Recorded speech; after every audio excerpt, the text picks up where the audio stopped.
ഇഖ്റ നീ വായിക്കണം, ഇഖ്റ നീ വായിക്കണം. എന്താണ് നീ വായിക്കേണ്ടത്? എന്റെ സഹോദരങ്ങളെ, സഹോദരിമാരെ, പുതുവായനയുടെ പുതുവാതിലുകൾ തുറക്കണം.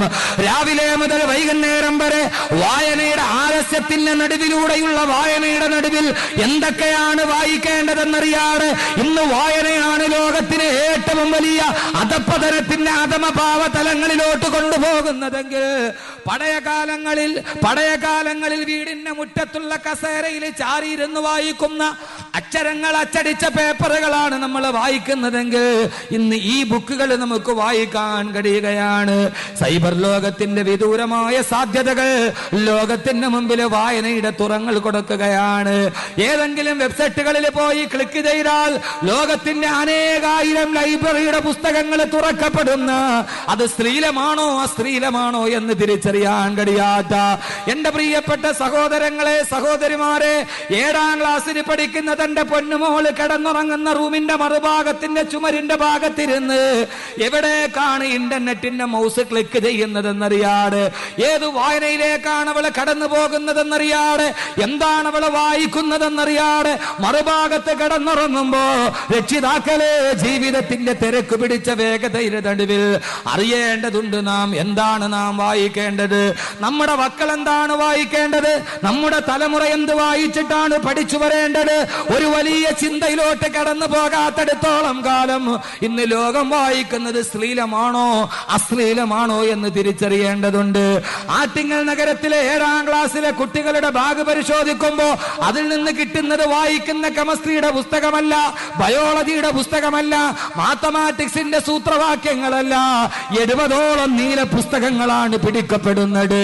7ാം ക്ലാസ്സിൽ പഠിക്കുന്ന കുട്ടിയുടെ പുസ്തകത്തിന്റെ ഉള്ളിൽ നീല പുസ്തകങ്ങൾ കടന്നുകൂടുന്ന കാലം എറണാകുളം ജില്ലയിലെ 7ാം ക്ലാസ്സിൽ പഠിക്കാൻ പോകുന്ന കുട്ടിയുടെ പുസ്തക സഞ്ചിക്കുള്ളിൽ വാട്ടർ ബോട്ടിലിന്റെ ഉള്ളിൽ കുടിക്കാനുള്ള വെള്ളമല്ല, അവന് കുടിക്കാനുള്ള ബിയറാണ് കരുതി കൊണ്ടുപോകുന്നത്.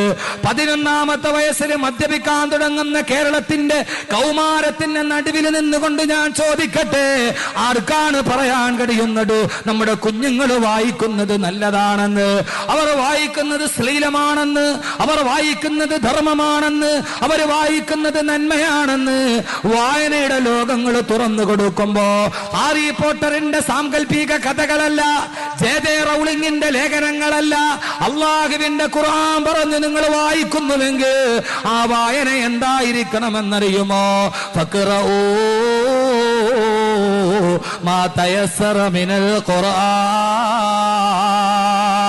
വായിക്കാൻ വേണ്ടി പറഞ്ഞുകൊണ്ട് സാക്ഷരതയുടെ മുദ്രാവാക്യവുമായി കടന്നു വന്ന അള്ളാഹുവിന്റെ ഖുർആനിനെ നിങ്ങൾ വായിക്കണേ. അതെങ്ങനെയാണ് വായിക്കേണ്ടത്? ഇഖ്റ ബിസ്മി റബ്ബിക്കല്ലദീ ഖലഖ്. നിന്നെ സൃഷ്ടിച്ച നിന്റെ അള്ളാഹുവിന്റെ നാമത്തിൽ വായിക്കണം. അതുകൊണ്ട് എന്റെ ചെറുപ്പക്കാരെ, സഹോദരിമാരെ, അള്ളാഹുവിന്റെ നാമത്തിലല്ലാതെയുള്ള വായന അത് വ്യർത്ഥമാണ്. അത് ലോകത്ത് ധാർമ്മികതയുടെ വഴി തുറന്നു തരികയില്ല. അള്ളാഹുവാണ് പറയുന്നത്, വായിക്കുമ്പോൾ റബ്ബിന്റെ നാമത്തിൽ വായിക്കണേ. അള്ളാഹിന്റെ നാമം പറഞ്ഞു വായിക്കാൻ കഴിയാത്ത വായന, ആ വായന അധാർമികതയുടെ വായനയാണെന്ന് വിശുദ്ധ ഖുർആൻ. അള്ളാഹു പറഞ്ഞു വായിക്കേണ്ടത് ഏതാ? ഖുർആൻ വായിക്കണം. എങ്ങനെ വായിക്കണം? അള്ളാഹു വെറുതെ അല്ലല്ലോ പറഞ്ഞ ഇഖ്റ ബിസ്മി റബ്ബിക, നിന്റെ റബ്ബിന്റെ നാമത്തിൽ വായിക്കണം എന്നല്ലേ ആദ്യത്തെ ആയത്തിറങ്ങിയത്. എന്നിട്ട് അള്ളാഹു പറഞ്ഞ എന്താ? ഏത് റബ്ബിന്റെ നാമത്തിൽ? അല്ലദീ ഖലഖ, നിന്നെ ശൂന്യതയിൽ നിന്ന് സൃഷ്ടിച്ച അള്ളാഹുവിന്റെ നാമത്തിൽ നീ വായിക്കണം എന്ന് പറഞ്ഞാൽ അതിന്റെ അർത്ഥം എന്താ? ഒരു വായനയിലൂടെ, ഒരു പുസ്തകം എടുത്ത് നമ്മൾ വായിക്കുമ്പോൾ ആ വായനയിലൂടെ നിന്റെ സിട്ടാവിനെ കണ്ടെത്താൻ നിനക്ക് കഴിയുന്നില്ലെങ്കിൽ ആ വായന പ്രയോജനമില്ലാത്ത വായനയാണ്. ഏത് വായിച്ചാലും ആ വായനയുടെ ഇടയിലൂടെ നിന്റെ അള്ളാഹുവിനെ കണ്ടെത്താൻ നിനക്ക് കഴിയുന്നില്ലെങ്കിൽ ആ വായന, എൻ്റെ പൊന്നു സഹോദരങ്ങളെ, നീ രണ്ടാമത് ഒന്നുകൂടി വായിക്കേണ്ടി വരും. ആവർത്തിച്ച് വായിക്കണം. എവിടെ? വായന ഭൂമിയിൽ മാത്രമല്ല പരലോകത്തും വായനയുണ്ട്. ആ വായന എന്താന്ന് ഇൻഷാ അല്ലാഹ് ഞാൻ പറയാം. പക്ഷെ അതിനു മുമ്പ് അള്ളാഹുവെ നാളെ പരലോകത്ത് തന്നെ നിർത്തി നീ വല്ലാതെ വായിപ്പിക്കല്ലേ എന്ന് അള്ളാഹിനോട് ദുആ ചെയ്യും. അള്ളാഹു തൗഫീക്ക് നൽകട്ടെ. അതുകൊണ്ട് അള്ളാഹുവിന്റെ ഖുർആൻ പറഞ്ഞു ഇഖ്റ ബിസ്മി റബ്ബിക്കല്ലദീ ഖലഖ, നീ അള്ളാഹുവിന്റെ നാമത്തിൽ, നിന്നെ സൃഷ്ടിച്ച അള്ളാഹുടെ നാമത്തിൽ വായിക്ക്. എന്ത് വായിച്ചാലും അള്ളാനെ കണ്ടെത്തണം. അള്ളാനെ കണ്ടെത്താൻ വായിക്കണമെങ്കിൽ ഖുർആനുമായി ബന്ധപ്പെട്ടതെല്ലാം വായിക്കണം. കാരണം എന്താ, ഒരു സാധനം നീ വായിച്ചാൽ ആ വായിക്കുന്ന നീ മാത്രമേ അറിയുള്ളൂ. പക്ഷെ അള്ളാഹുവിന്റെ ഖുർആൻ വായിച്ചാൽ അങ്ങനെയല്ല. അള്ളാന്റെ ഖുർആൻ വായിച്ചാൽ അതിന് ഓതിന്ന് നമ്മൾ പറഞ്ഞാലും വായിച്ചു എന്ന് നമ്മൾ പദം പറഞ്ഞാലും ആ വായന കേൾക്കാൻ വരുന്നവര് നീ മാത്രമല്ല, നീ വായിക്കുന്നിടത്ത് അള്ളാഹുവിന്റെ മലക്കുകൾ വരും. അള്ളാഹുവിന്റെ മലക്കുകൾ വരും. കാരണം ഈ വായനയുടെ ആദ്യത്തെ മന്ത്രവുമായി വന്നത് തന്നെ മലക്കായിരുന്നല്ലോ. ബഹുമാനപ്പെട്ട മുഖറബുൽ അംലാഖ് മലക്ക് ജിബ്രീൽ അലൈഹിസ്സലാത്തു വസ്സലാം വന്നിട്ടാണ് ഈ വായനയെ കുറിച്ച് പറഞ്ഞു തന്നത്. അള്ളാഹുവിന്റെ പ്രവാചകന്റെ ഒരു സഹാബി വീട്ടിലിരുന്നു കൊണ്ട് ഖുർആൻ ഓതുകയാണ്. അള്ളാഹുവിന്റെ പ്രവാചകന്റെ സഹാബി ഖുർആൻ ഓതുകയാണ്. പാതിരാ സമയത്ത് ആ ഖുർആൻ ഓതിക്കൊണ്ടിരിക്കുമ്പോ അതാ വീടിന്റെ പുറകുഭാഗത്ത് കെട്ടിയിട്ടിരുന്ന കുതിര കിടന്ന് വല്ലാതെ അക്രമം കാണിക്കുന്നു. ആ കുതിര വല്ലാതെ കിടന്ന് ചാടുകയാണ്, വെപ്രാളം കാണിക്കുകയാണ്. ആ സഹാബി ഖുർആൻ പാരായണം നിർത്തി, കുതിരയും അതിന്റെ വെപ്രാളം നിർത്തി. വീണ്ടും ഓതുമ്പോൾ കുതിര കിടന്ന് വല്ലാതെ വെപ്രാളം കാണിക്കുന്നു. ആ കുതിര അതിന്റെ മൂക്ക് കയറി പൊട്ടിക്കാൻ ശ്രമിക്കുകയാണ്. രാവിലെ സുബഹി നമസ്കാരത്തിനെത്തുമ്പോ ആ സഹാബി അള്ളാന്റെ റസൂലിനോട് പറഞ്ഞു, യാ റസൂലല്ലാഹ്, അള്ളാന്റെ തിരുദൂതരെ, ഇന്നലെ ഞാൻ വീട്ടിലിരുന്നിട്ട് ഖുർആൻ ഓതിയപ്പോ ആ സമയത്ത് എന്റെ കുതിര വല്ലാതെ അസ്വസ്ഥത പ്രകടിപ്പിച്ചു നബിയെ. അള്ളാഹുവിന്റെ പ്രവാചകൻ ആ സഹാബിയോട് പറഞ്ഞു, സഹാബി, അള്ളാഹുവിന്റെ ഖുർആൻ നീ ഓതിയപ്പോ, ആ ഖുർആൻ നീ വായിച്ചപ്പോ, അള്ളാഹുവിൻ നിന്റെ ഖുർആൻ നീ പാരായണം ചെയ്യുന്നത് കേൾക്കാൻ ആകാശത്ത് നിന്ന് ആയിരക്കണക്കിന് മലക്കുകൾ നിന്റെ വീട്ടിലോട്ട് വന്നു. ആ മലക്കുകൾ നിന്റെ വീട്ടിൽ നിന്റെ ഖുർആൻ പാരായണം കേൾക്കാൻ ചാതോർത്ത് നിന്നപ്പോ അള്ളാഹുവിന്റെ മലക്കുകളെ കണ്ടിട്ട് നിന്റെ കുതിര പേടിച്ചിട്ട് കയ്യും കാലും ഇട്ട് വല്ലാതെ ചലിപ്പിച്ചതാണ്. എന്റെ പൊന്നു സഹാബി, എന്തേ നീ ആ ഖുർആൻ ഓതുന്നത് നിർത്തിക്കളഞ്ഞത്? എന്തേ നീ അത് നിർത്തിക്കളഞ്ഞത്? നിർത്താതെ നീ പ്രഭാതം വരെ ആ ഖുർആൻ ഓതിക്കൊണ്ടിരുന്നെങ്കിൽ ഇന്ന് മദീനയിലെ പ്രഭാതം മുഴുവനും മലക്കുകളെ കൊണ്ട് നിറയുമായിരുന്നു. ഈ മദീന നഗരം മുഴുവനും അല്ലാഹുവിന്റെ മലക്കുകളെ കൊണ്ട് നിറയുമായിരുന്നു. എന്തേ നീ ആ പാരായണം നിർത്തിക്കളഞ്ഞതെന്ന് ആദരവായ പ്രവാചകൻ നബി മുഹമ്മദ് മുസ്തഫ. അതുകൊണ്ട് തന്നെ പ്രിയപ്പെട്ട സഹോദരങ്ങളെ, സഹോദരിമാരെ, ഇവിടെ വെച്ച് നാം ഒരു തീരുമാനമെടുക്കണം. നമ്മുടെ വീടിന്റെ വായനയ്ക്കൊരു മാറ്റമുണ്ടാകണം. നമ്മുടെ വായനാശീലങ്ങൾക്കൊരു മാറ്റമുണ്ടാകണം. അല്ലാഹുവിന്റെ ഖുർആൻ എന്താണോ നമ്മോട് പറഞ്ഞത്, ഫഖ്റഊ മാ തയസ്സറ മിനൽ ഖുർആൻ, അല്ലാഹുവിന്റെ വിശുദ്ധമായ ഖുർആൻ. എന്തിനാ പെങ്ങളെ ഖുർആൻ അല്ലാത്ത മറ്റൊന്നിലേക്ക് നമ്മൾ തിരിയുന്നത്? എന്തിനാ? അല്ലാഹുവിന്റെ പ്രവാചകന്റെ പ്രിയപ്പെട്ട സഹാബി ഉമർ ഇബ്നുൽ ഖത്താബ് റളിയല്ലാഹു തആല അൻഹു ഒരു ദിവസം മക്കയുടെ വഴിയോരത്തിലൂടെ നടന്നു പോകുമ്പോ ഏതോ പാതയുടെ ഓരത്ത് നിന്നിട്ട് തൗറാത്തിന്റെ ഒരു ചെറിയ കഷണം കടലാസ് കിട്ടി. തൗറാത്തിന്റെ ചെറിയ ഒരു കഷണം കടലാസ് കിട്ടി. ഉമർ ഇബ്നുൽ ഖത്താബ് റളിയല്ലാഹു തആല അൻഹു ആ കടലാസ് വായിച്ചു നോക്കിയപ്പോൾ വല്ലാത്ത രസമാണ് അത് വായിക്കാൻ. അത് വായിച്ചപ്പോൾ എന്തോ ഒരു അനുഭൂതി പോലെ ആ കടലാസുമായി കീറിപ്പോയ തൗറാത്തിന്റെ കടലാസുമായി ഉമർ ഇബ്നുൽ ഖത്താബ് റളിയല്ലാഹു തആല അൻഹു ഇലാ ഹളറത്തി റസൂലില്ലാഹ്, അല്ലാഹുവിന്റെ പ്രവാചകന്റെ അടുക്കൽ വന്നു. അല്ലാഹുവിന്റെ റസൂലിനോട് പറഞ്ഞു, പ്രവാചകരെ, എനിക്ക് നടന്നു വന്നപ്പോൾ പാതയോരത്ത് കിടന്നൊരു കടലാസിന്റെ കഷണം കിട്ടി. ഇത് വായിക്കാൻ എന്തോ ഒരു രസമാണ് നബിയെ. ഇത് വായിച്ചപ്പോൾ എന്തോ ഒരു പ്രത്യേകത പോലെ അല്ലാഹുവിന്റെ പ്രവാചകൻ ഉമർ റളിയല്ലാഹു തആല അൻഹുവിന്റെ നേരെ നോക്കിയിട്ട് ചോദിച്ചു, അത്ര ഉമറേ, അല്ലാഹുവിന്റെ ഖുർആനിനേക്കാൾ ഇത് നിനക്ക് ആസ്വാദ്യകരമായി തോന്നിയോ? അല്ലാഹുവിന്റെ വിശുദ്ധ ഗ്രന്ഥത്തെക്കാൾ നീ ഇതിനെ സ്വീകരിക്കുന്നുവോ? ഞെട്ടിത്തരിച്ചുകൊണ്ട് ഉമർ റളിയല്ലാഹു അൻഹു മറുപടി പറഞ്ഞു, അത്ര ഇല്ല നബിയേ, റളീനാ ബില്ലാഹി റബ്ബാ വബിൽ ഇസ്ലാമി ദീനാ വബിമുഹമ്മദിൻ സല്ലല്ലാഹു അലൈഹി വസല്ലം നബിയാ. ഉമർ റളിയല്ലാഹു അൻഹുവിന്റെ വാക്കാണിത്. റളീനാ ബില്ലാഹി റബ്ബാ, എനിക്ക് റബ്ബായിട്ട് എന്റെ അല്ലാഹ് മതി. അല്ലാഹുവിന്റെ ഖുർആൻ എനിക്ക് മതി. പ്രവാചകരെ അങ്ങനെക്ക് മതി. അതല്ലാത്ത മറ്റൊരു വായന എനിക്ക് വേണ്ട. അതല്ലാതെ മറ്റൊരു ചിന്ത എനിക്ക് വേണ്ട. എന്റെ പ്രിയപ്പെട്ട സഹോദരങ്ങളെ, അതുകൊണ്ട് അതല്ലാത്തൊരു ചിന്തയിലോട്ട് കടന്നു ചെല്ലരുത്. നമ്മുടെ വീടുകൾ ഖുർആനിന്റെ വായന കൊണ്ട് മുഖരിതമാകാൻ, ആ ഖുർആനിന്റെ തഫ്സീർ ഒന്ന് വായിച്ചു നോക്കാൻ, അതുമായി ബന്ധപ്പെട്ട ചിന്താശകലങ്ങളൊന്ന് വായിച്ചു നോക്കാൻ. ലോകത്തിൽ ആദ്യമായിട്ട് പുരോഗതിയുടെ പടപ്പുറപ്പാട്ട് പാടിയ, ഒന്നുമറിയാതെ യൂഫ്രട്ടീസ് നദിയുടെ തീരത്തുകൂടി ഞണ്ടും പെറുക്കി നടന്ന യൂറോപ്യന്മാരെ ലോകത്തിന്റെ കവാടങ്ങളിലോട്ട് കടത്തിക്കൊണ്ടുപോയ അള്ളാന്റെ വിശുദ്ധ ആ ഖുർആനുമായതേ വായിക്കാവൂ. അതുമായിട്ടുള്ള നിന്റെ വായനയുടെ ലോകങ്ങൾ കടന്നു പോകാൻ കഴിയണമെന്ന് അള്ളാഹുവിന്റെ വിശുദ്ധമായ ഖുർആൻ പറയുമ്പോ, രാവിലെ മുതൽ വൈകുന്നേരം വരെ ഗാർഹിക ജോലികൾ കഴിഞ്ഞിട്ട് എല്ലാം കഴിഞ്ഞ ജോലികളെല്ലാം ഒതുക്കി വെച്ചിട്ട് പൈങ്കിളി കഥകൾ വായിക്കുന്ന എന്റെ പ്രിയപ്പെട്ട പെങ്ങള്, നമ്മുടെ കുഞ്ഞുങ്ങൾ സ്കൂൾ അടച്ചിട്ട് വെക്കേഷന് വരുമ്പോ ആ കുഞ്ഞുങ്ങൾക്ക് പൈങ്കിളി സാഹിത്യങ്ങൾ വാങ്ങിച്ചു കൊടുത്ത് 2 മാസം മുഴുവനും അവരെ വിനോദത്തിന്റെ മേഖലയിലോട്ട് കടത്തിക്കൊണ്ടുപോകുന്ന എന്റെ പ്രിയപ്പെട്ട ഉമ്മ, അള്ളാഹു നാളെ നിന്നോട് ചോദിക്കും, നിന്റെ മക്കളോട് നീ എന്താണ് വായിക്കാൻ പറഞ്ഞത്, അവർക്ക് വായിക്കാൻ നീ എന്താണ് വാങ്ങിച്ചു കൊടുത്തത്, അവർക്ക് വാങ്ങിച്ചു കൊടുത്തത് എന്താണെന്ന് നാളെ അള്ളാഹു നിന്നോട് ചോദിക്കുമെന്ന് ആദരവായ പ്രവാചകൻ നബി മുഹമ്മദ് മുസ്തഫ. നമ്മുടെ മക്കൾക്ക് നമ്മൾ എന്താണ് വായിപ്പിക്കുന്നത്? ഖുർആനിലെ കഥകൾ എന്ന് പറഞ്ഞൊരു പുസ്തകം ഈ ലൈബ്രറിയിലുണ്ട്. അള്ളാഹു ഖുർആനിൽ ഏതൊക്കെ ചരിത്രങ്ങൾ പറയുന്നുണ്ട്, ആ പുസ്തകം നമ്മുടെ മക്കൾക്കൊന്ന് എടുത്ത് വായിപ്പിച്ചു കൊടുത്ത് എത്ര പേരുണ്ട്? നമുക്കിതൊക്കെ പഠിപ്പിച്ചു കൊടുക്കേണ്ട ധാർമ്മികമായ ബാധ്യതയില്ലേ? കൊച്ചു കുഞ്ഞുങ്ങളെ നമ്മൾ ചെറുപ്പത്തിൽ ഇത് പഠിപ്പിച്ചു കൊണ്ടുവരണ്ടേ? പക്ഷേ നിങ്ങൾ ഇവിടെ ഓർക്കണം, ആദരവായ പ്രവാചകൻ നബി മുഹമ്മദ് മുസ്തഫ സല്ലല്ലാഹു അലൈഹി വസല്ലം, അള്ളാഹുവിന്റെ പ്രവാചകൻ ഒരു മകളുണ്ടായിരുന്നു, ബീവി ഫാത്തിമ റളിയല്ലാഹു അൻഹ. അള്ളാഹുവിന്റെ പ്രവാചകന്റെ പ്രിയപ്പെട്ട മകൾ ഫാത്തിമ റളിയല്ലാഹു അൻഹയുടെ വിവാഹം കഴിഞ്ഞു. ഭർത്താവിന്റെ കൂടെ വേറൊരു വീട്ടിൽ താമസിക്കുകയാണ്. ആ സമയത്തും അള്ളാഹുവിന്റെ റസൂല് പള്ളിയിലോട്ട് പോകുമ്പോ ഫാത്തിമ റളിയല്ലാഹുവിന്റെ വീട്ടിൽ പോയിട്ട് വാതിലി മുട്ടും. ഫാത്തിമ അഫ തുസല്ലിയാവാനി അന്തുമ, നിങ്ങൾ രണ്ടുപേരും നിസ്കരിച്ചോ? ആരാ ചോദിക്കുന്നത്? അള്ളാന്റെ റസൂല് തന്റെ മകളെ വിവാഹം ചെയ്ത് വിട്ടിട്ട് മകളും മരുമകനും കൂടി കിടക്കുമ്പോ അള്ളാന്റെ റസൂല് പള്ളിയിലോട്ട് പോണ വഴിക്ക് വാപ്പ പോയി മോളുടെ വാതിലിൽ മുട്ടും. ഏയ് ഫാത്തിമ അവ തുസല്ലിയാവാനി അന്തുമ, നിങ്ങൾ രണ്ടുപേരും നിസ്കരിച്ചോ? ഏത് നിസ്കരിച്ചോ എന്നാ? സുബൈ നിസ്കരിച്ചോ എന്നല്ല, അതവർ മുടക്കൂല. ഫാത്തിമ, കല്യാണത്തിന് മുമ്പ് നീ പതിവായിട്ട് തഹജ്ജുദ് മുടങ്ങാൻ നിസ്കരിക്കും, അത് നിസ്കരിച്ചിട്ടാണോ കിടക്കുന്നത്? അള്ളാന്റെ റസൂല് ചോദിക്കുമായിരുന്നു, നമ്മുടെ മക്കള് നമ്മുടെ കീഴിൽ നിൽക്കുമ്പോൾ നമുക്ക് ആ ചിന്തയുണ്ടോ? ഇല്ലെങ്കിൽ നിങ്ങൾ പഠിച്ചോളി, നാളെ അള്ളാഹ് കയ്യിൽ തന്നിട്ട് പറയും വായിക്കടാ. വായന ഇവിടെ മാത്രമല്ല, ഇക്റ ഖുർആനിൽ പറയുന്ന 2 പ്രാവശ്യമാണ്. ഇക്റ എന്ന് പറയുന്നത് നിങ്ങൾ ഇവിടെ വെച്ച് പറഞ്ഞല്ലേ കേട്ടിട്ടുള്ളൂ.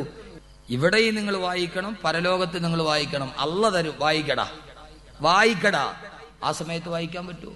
അതുകൊണ്ട് തന്നെ പ്രിയപ്പെട്ട സഹോദരിമാരെ, നന്നായിട്ടൊന്ന് കേൾക്കി. നമ്മുടെ മക്കളുടെ കാര്യത്തിൽ ഇങ്ങനെ ഒരു ചിന്തയുണ്ടാകട്ടെ. അള്ളാഹുവിന്റെ പ്രവാചകന്റെ പ്രിയപ്പെട്ട മകൾ ഫാത്തിമ റളിയല്ലാഹു അൻഹ, അവരുടെ ഭർത്താവ് അലി റളിയല്ലാഹു തആല, അലി റളിയല്ലാഹുവിന് സുന്നത്ത് നോമ്പാണ്. അസറിന്റെ സമയം കഴിഞ്ഞു, നോമ്പ് തുറക്കാൻ വീട്ടിലൊന്നുമില്ല, പട്ടിണിയാ. ഫാത്തിമ റളിയല്ലാഹു അൻഹയോട് അലി റളിയല്ലാഹു അൻഹു പറഞ്ഞു, ഫാത്തിമ, നിന്റെ വാപ്പാടെ അടുക്കൽ 5 ആടുകളെ ആരോ കൊണ്ടുവന്ന് കൊടുത്തിട്ടുണ്ട്. നീ പോയിട്ട് നിന്റെ വാപ്പായോട് അതിൽ ഒരാടിനെ നമുക്ക് തരാൻ പറയണം. വാങ്ങിച്ചുകൊണ്ട് വന്നാൽ ഇന്ന് നമുക്ക് ആടിനെ വെട്ടി കറി വെച്ച് നമുക്ക് നോമ്പ് തുറക്കാം. ഫാത്തിമ അള്ളാൻ നോക്കുമ്പോൾ ശരിയാണ്, അലി അള്ളാൻ പട്ടിണിയിലാണ്, നോമ്പ് തുറക്കാൻ ഒന്നുമില്ല. അള്ളാഹുവിന്റെ പ്രവാചകൻ നബി മുഹമ്മദ് മുസ്തഫ. എന്റെ പ്രിയപ്പെട്ട സഹോദരങ്ങളെ, അള്ളാഹുവിന്റെ പ്രവാചകന്റെ പ്രിയപ്പെട്ട ഭർത്താവ്, പ്രിയപ്പെട്ട മകൾ അലി റളിയല്ലാഹു അൻഹുവിനെ ഫാത്തിമ പോയി 5 ആടിനെ കിട്ടിയിട്ടുണ്ട്, ഒരാടിനെ തരാൻ പറ. ഫാത്തിമ റളിയല്ലാഹു തആല അൻഹ നേരെ പോയി. അള്ളാഹുവിന്റെ പ്രവാചകൻ പ്രിയപ്പെട്ട പിതാവിരിക്കുകയാണ്. പൊന്നുമോളായ ഫാത്തിമ റളിയല്ലാഹു അൻഹ ചെന്ന് തന്റെ പ്രിയപ്പെട്ട പിതാവിന്റെ ചുറ്റും ഇങ്ങനെ മെല്ലെ മെല്ലെ വട്ടം ചുറ്റി നടക്കാൻ തുടങ്ങി. അള്ളാഹുവിന്റെ റസൂൽ ചോദിച്ചു, എന്താ ഫാത്തിമ? കേൾക്കണം സഹോദരിമാരെ, എന്നിട്ട് മക്കളെ വളർത്ത്.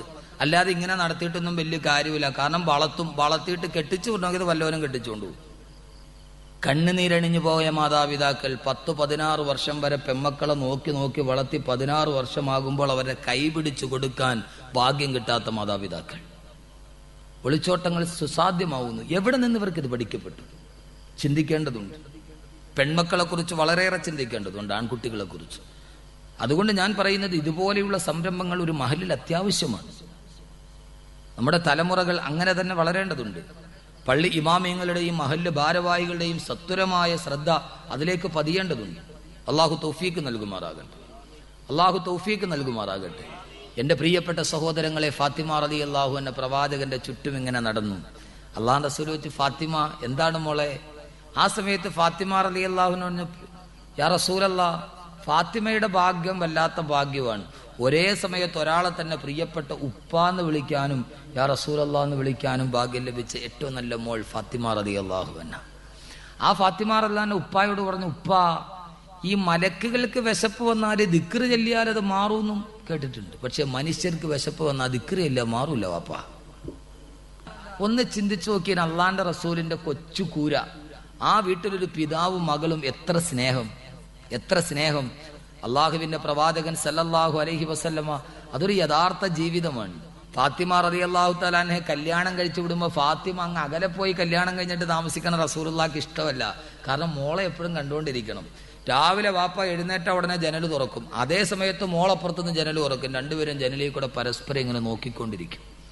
രാവിലെ എഴുന്നേറ്റാൽ ഉടനെ ഉപ്പാക്ക് മോളെ കാണണം, മോക്ക് എഴുന്നേറ്റ ഉടനെ ഉപ്പാനെ കാണണം, വിവാഹം കഴിച്ചതിന് ശേഷം. അതുകൊണ്ട് റസൂലുള്ള എന്ത് ചെയ്തു? റസൂലുള്ളാടെ വീടിന്റെ മുമ്പിൽ ഒരു ഇത്തിരി സ്ഥലം കാലിയായിട്ട് കിടപ്പുണ്ടാകുന്ന ഒരു സഹാബിയുടെ, ആ സഹാബിയോട് ചോദിച്ചു, ഈ സ്ഥലം എനിക്ക് എന്നാ എന്റെ വില ഞാൻ തന്നേക്കാം. അങ്ങനെ റസൂലുള്ള മുമ്പിൽ കിടന്ന ഒരു സഹാബിയുടെ കയ്യിൽ നിന്ന് വസ്തു വാങ്ങിച്ച് അവിടെ ഫാത്തിമ റളിയല്ലാഹു അൻഹ വീട് വെച്ചു കൊടുത്തു. മോളെ, നീ ഇവിടെ കിടന്നു, എനിക്ക് എപ്പോഴും നിന്നെ കാണണം. എന്തൊരു സ്നേഹം അവര് തമ്മിൽ. റസൂലുള്ള വസ്തു വാങ്ങിച്ച് വീടിന്റെ മുമ്പിൽ വീട് വെച്ചു കൊടുത്തു. കാരണം എന്താ? കെട്ടിക്കൊണ്ട് അങ്ങ് പോയ പിന്നെ കാണാൻ പറ്റുമോ? ആ മോളാണ് വന്നിട്ട് പറയുന്നത്, വാപ്പാ, മലക്കുകൾക്ക് വിശപ്പ് വന്നാൽ ദിക്റ് ചൊല്ലിയാൽ മാറും, വിശപ്പ് മാറും. പക്ഷെ മനുഷ്യന് വിശപ്പ് വന്നാൽ ദിക്റ് ചൊല്ലിയാൽ മാറൂല വാപ്പാ. അതെന്താ അങ്ങനെ പറയാൻ കാര്യമെന്നറിയാവോ? അള്ളാന്റെ റസൂലിന്റെ മുമ്പിൽ ഇതിനു മുമ്പ് ഫാത്തിമ റളിയല്ലാഹു അൻഹ ഒരു ആവലാതിയായിട്ട് വന്നു, വാപ്പാ, എൻ്റെ ഈ അരിയൊക്കെ ആട്ടി ആട്ടി എൻ്റെ കയ്യിലെ ഞരമ്പൊക്കെ പൊട്ടി, ചോര ഒലിക്കുന്നുണ്ടോ വാപ്പാ? റസൂലുള്ളാഹിക്ക് കണ്ടിട്ട് കണ്ണീന്ന് കണ്ണുനീര് വന്നു.